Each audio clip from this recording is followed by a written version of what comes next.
وقتی ما زرگری تایری میایم دیگه ما دیزاین ها 4 طرف که میبینیم اما تو دیگه هیجان زده میسازن. میبینین دوستای گلوبند است، بسیار مقبول، متفاوت کار شده. تشکر. یک قسمتش گل کار شده و ایناش مکمل موره است. ببینید بسیار عالی است. این هم طلای 21 است، قطری، دیزاینش ایتالیایی، ساخت ترکیه می باشه. بسیار خوب. مشوارش رو میبینین دوستا بسیار عالی، مثل گل خود همیسید کار شده و این دیگه ایشون بسیار نرم است. بسیار نرم است، بسیار یعنی شکننده نیست. شکننده نیست. بسیار این جنس ها که هست دمو جای خاص میرن، محفلای خاص کلاسیک، چی داخل افغانستان باشن چی در خارج باشه، خب بهتر میتونن راحت استفاده کنن. بله.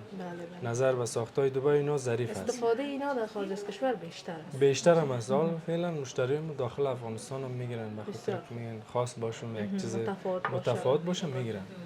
58 و 8 گرم خود لاکت است و 8 و 72 هم گوشوارش است. 66 گرم و 720 میلی میشه. به قیمت امروز میشه 6 لک و 54 هزار. به دلار؟ به دلار میشه 10,380 دلار. و به ایرو؟ به ایرو میشه 8,720 دلار. بسیار عالی، بسیار عالی. ماشاءالله. عزیزا مطمئن هستم با دیدنش دیگه خودتان میفهمین که چقدر با ظرافت کار شده. ببینین این هم گلوبند است هم سیت برش گفته میتونیم.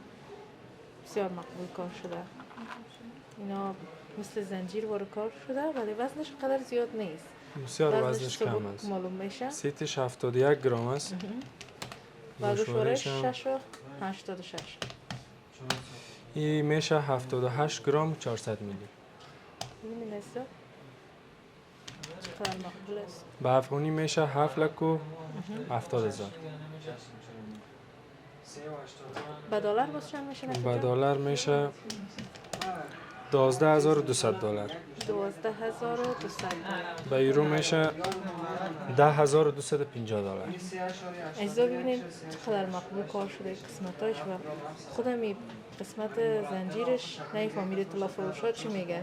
اینا دیزاین های تیفانی کار شده، برند تیفانی است، بسیار با ظرافت بالا بلندش ورساچی کار شده.